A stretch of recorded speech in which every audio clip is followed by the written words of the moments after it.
I had one thing to do as a shiny hunter during PM7's shiny Kanto challenge, but instead, I just messed up left and right, only found one shiny Pokemon, and ended up leaving my mark in a way that I certainly did not see coming. First of my plans fell short before I even went live. The challenge started at noon, but not yet being a full-time creator, I wasn't able to start hunting until 4 p.m. And while I was at work, I just kept getting messages that more and more shiny Pokemon were being found. And in just the 4 hours alone, they had already found over 50 shiny Pokemon. And since they were already a third of the way done, I wasted no time and got right into hunting my target Pokemon, shiny Tangela. While at work that day, I had this brain blast idea to try to find as many green shiny Pokemon as I possibly can, since Gen 1 has a ton of them, and then I'll be known as the green guy from the PM7 challenge. Once I made it to Route 21, I used my first incense to help increase the number of wild Pokemon spawns and began my first chain of Tangela. But I completely forgot how unpredictable these games can be. I started making Pokemon content with Let's Go Pikachu and Eevee 3 years ago, but I haven't really played it much since then. So I had no idea what I was doing, threw 2 horrible Pokeballs, missed the Tangela, and after a huge chain of 2, it ran away and I had to start all over again. Welcome to Let's Go Pikachu and Eevee, everybody. So I jumped back into it and caught the first Tangela of now my second chain of Pokemon, which for those of you who may not know, chaining can help increase the chances of me finding a shiny Pokemon from 1 in 4,096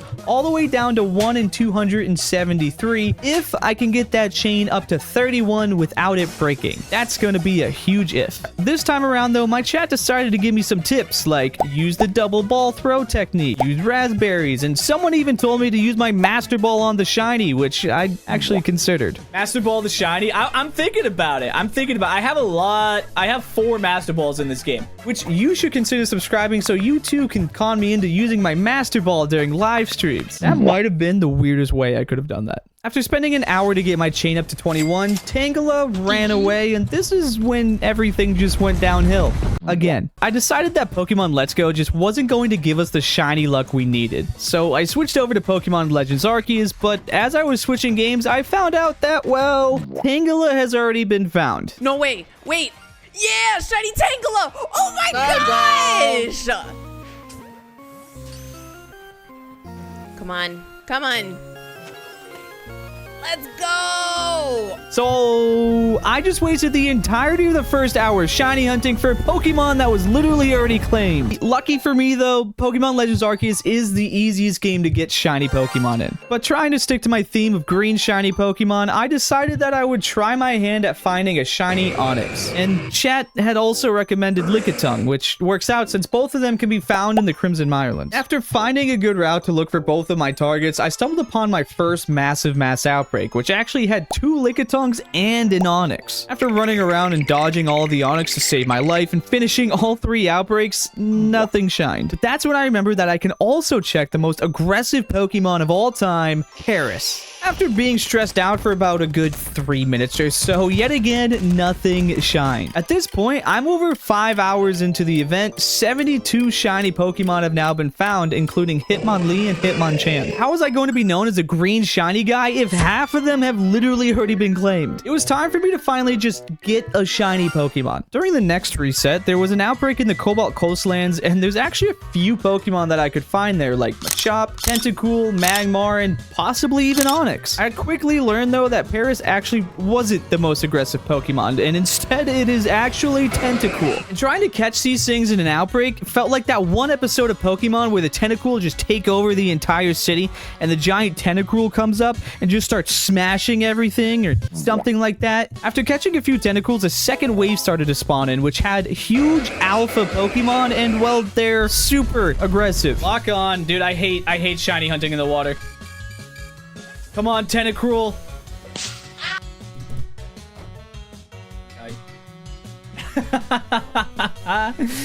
I died. But either I'm a very determined person or just a glutton for pain, because I ran right back and tried to finish the outbreak. And even with this new trick though, I was still quickly humbled by the squid and, well, started to go a little bit crazy. The slow-mo is...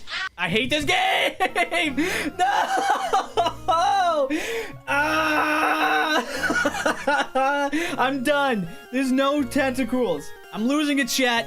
Give me a Lickitung, please. Please, I am praying for a shiny Pokemon at this point. I am entering my villain arc, and I don't want to be here. I do not want to be in my villain arc.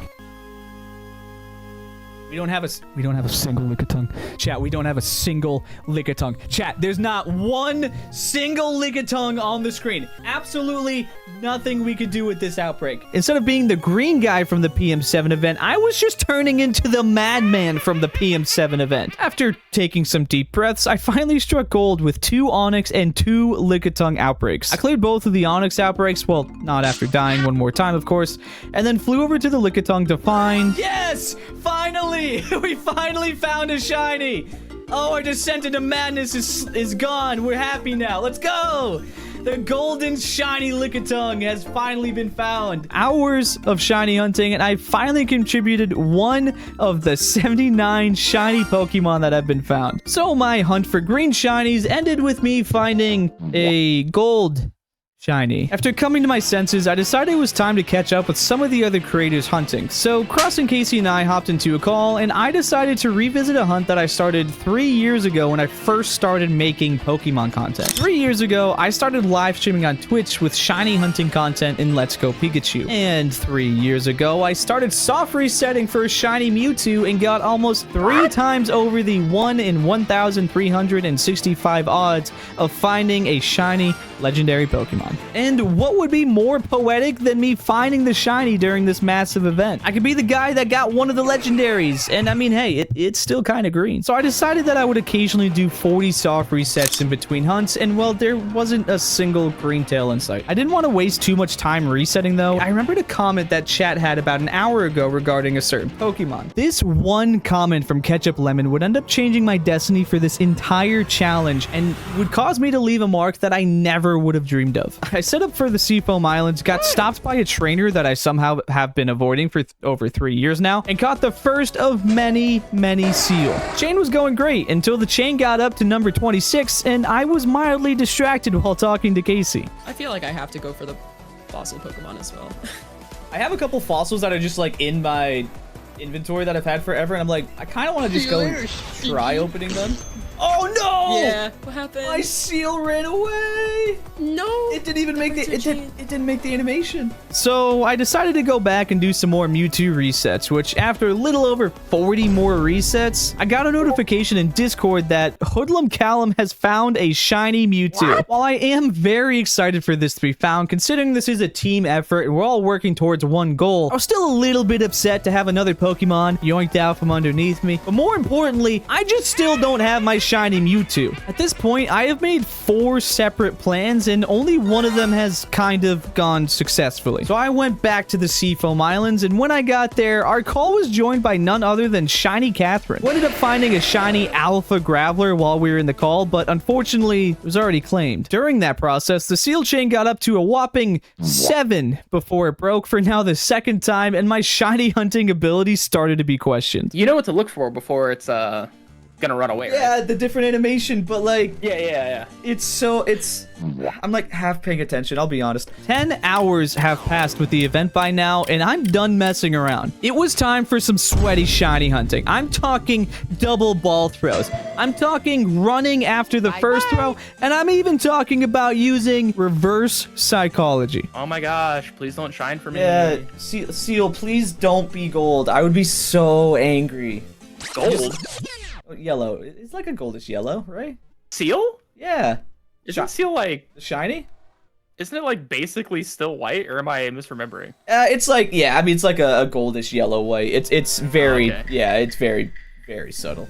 I was so focused that I even outplayed a Seel, and right before it was about to run, I asserted my dominance and ran from it instead. And while I was running from Seel, Casey was out there living my dream by finding a big green shiny Onyx. After a few minutes passed, I got my chain to the highest it's ever been of 39 Seals, and... No! Oh my gosh, I hate this thing. This is the worst thing I've ever done in my life.